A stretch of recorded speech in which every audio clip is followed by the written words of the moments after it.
اگر آج ہم نے اس لمحے کو تاریخ اور عوام اور ملک کے 22 کروڑ عوام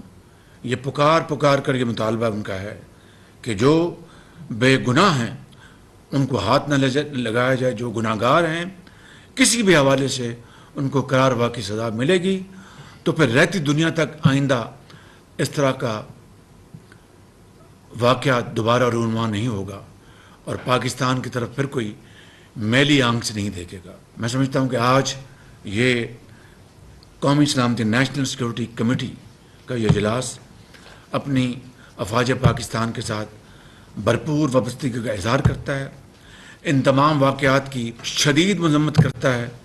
اور قانون اور آئین کے مطابق قانون اپنا راستہ اپنائے گا۔ کسی کے ساتھ زیادتی ظلم کا سوال نہیں پیدا ہوتا، مگر کسی نے جرم کیا ہے اس کو بچ نکلنے کا کوئی سوال نہیں پیدا ہوتا ہے۔